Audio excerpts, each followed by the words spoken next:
160 segundos de Centro Católica con Winston Zabaleta, profesor de esta casa de estudio. Winston, una pregunta que tiene que ver con la coyuntura. Bueno, la coyuntura nos gustaría que esté mejor, pero es lo que es, como dicen en mi tierra. Y tú tienes una empresa, generas ingresos y tienes los costos y los gastos. ¿Cómo ejercitarlos? ¿Cómo reducirlos? ¿Cómo hacer que te quede más margen a ti o más utilidad a ti, Winston? En realidad, yo lo que creo que a nivel de nuestros países, los empresarios no tenemos muy buen cuidado de los costos y gastos. Muchas veces nos preocupamos de vender más. Y no siempre vender más significa mayores utilidades. A un empresario a la larga lo que le interesa es, como fin supremo, rentabilidad. Y para tener rentabilidad hay que tener utilidad. Entonces, ¿la utilidad de qué se compone? En forma muy simple. Se compone el ingreso, que es la venta, los costos. Ingreso menos costo te da lo que se llama el margen bruto. Después de eso viene todos los gastos. Al final viene la utilidad neta. Y yo para ser rentable tengo que generar utilidad.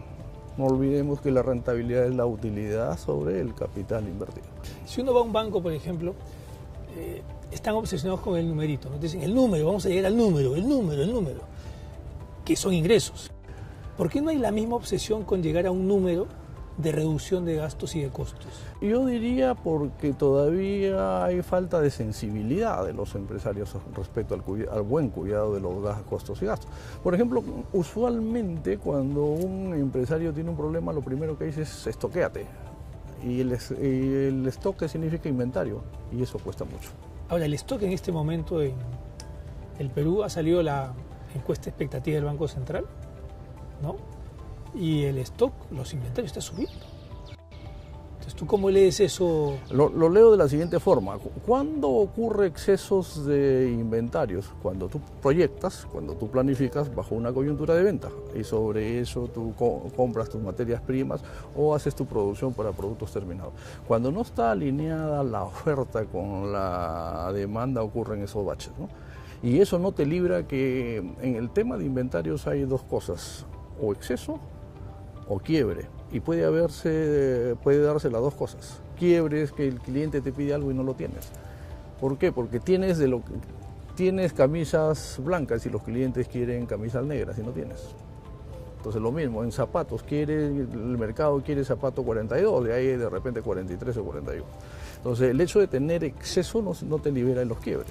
Estamos en este tema de la reducción de costos, de gastos.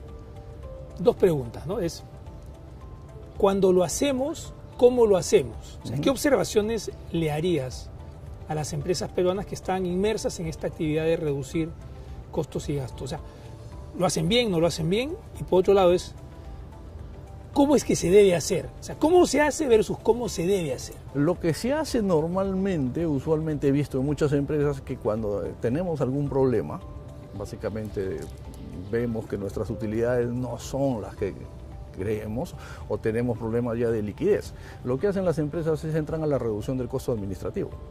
Y entramos a reducir, pero dentro del porcentaje del costo y gasto no te refleja, digamos. O sea, nos afeitamos las patillas, nada el pelo más. sigue largo. El pelo sigue largo, así es.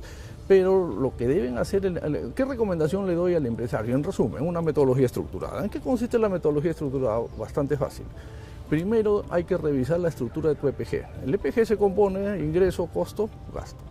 Porque tu problema puede ser costo o gasto. ¿Y cuándo te das cuenta que tu problema es costo? Cuando tu margen bruto es bajo. Cuando tu margen bruto es bajo no tienes para pagar los gastos. Entonces, ¿de qué te sirve atacar los gastos si a lo mejor tu problema es costo? ¿De qué te sirve atacar tus costos si tu problema es los gastos? Estás hablando del margen bruto, del tamaño.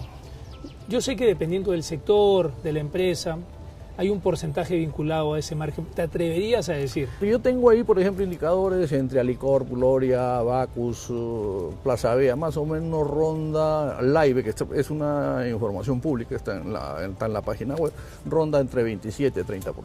¿Qué pasa, Winston, si estoy con un margen bruto de 20%, no de 27%? Habría que ver al final en tu última línea cuánto te queda, pero habría que ver la proporción de tus gastos.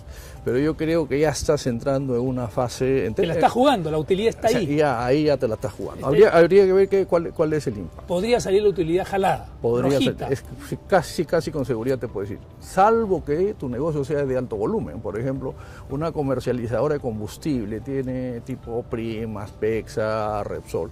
Ellos tienen un margen bruto de más o menos 7-10%, pero es un negocio de gran volumen. Entonces te venden 2.000, 3.000 millones de dólares, te queda 10, 8 por ahí, es suficiente para cubrir los gastos. ¿Y en qué sectores o empresas están los márgenes brutos más jugosos, más gorditos? El más gordito de información pública es Bacus. Bacus tiene un margen bruto súper elevado y eso está en la página web. ¿Por dónde empezar? Quiero reducir costos, quiero reducir gastos. No sé, de Tim Marín de Doping Web, ¿por dónde empezar? Así de fácil, señores, estado de pérdidas y ganancias, tu problema es costo-gasto, después es un análisis cuantitativo, ubicar cuál es lo grande, hacer tu Pareto y cuáles son los gastos más representativos y ubicar qué tan gestionables son esas partidas. La palabra gestionable. Sí, porque de acá viene de qué pasa si yo compro un producto a un monopolio. Ahí el grado de gestión es difícil. Por ejemplo, yo quiero reducir costos en gas natural, va a ser bien difícil que yo negocie con el proveedor de gas natural. Entonces hay que ubicar los gastos que son gestionables.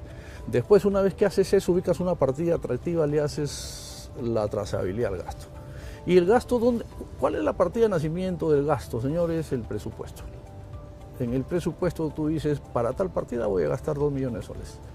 Una vez que está definido el presupuesto, los 2 millones de soles del presupuesto tiene que ser la trazabilidad. ¿Estás comprando realmente lo que necesitas en cantidad? ¿Estás comprando en la calidad que necesitas? Por ejemplo, te pongo un ejemplo. Una empresa tenía un presupuesto de 500.000 soles para un servicio de courier, una empresa de servicios muy conocida acá. Hicieron su negociación y obtuvieron con el proveedor muy buenas tarifas por kilo. Pero ¿qué pasaba? Si se olvidaron de algo de lo más importante, gestionar el gasto, porque el gasto hay que gestionarlo. Entonces, ¿qué pasaba? Como yo tengo un presupuesto de 500.000 soles para el servicio de courier, nadie controlaba y todos los empleados creían, bueno, hay courier, los ejecutivos a veces pensamos que es gratis y todo el mundo usaba courier para todo. Entonces, el gasto se le fue de la mano. Winston Zabaleta, en 360 segundos de Centrum Católica, hablándonos de estrategias, la historia, sectores relacionados a la reducción de costos y a la reducción de gastos en tiempos en donde tenemos que aplicarlos en la economía peruana.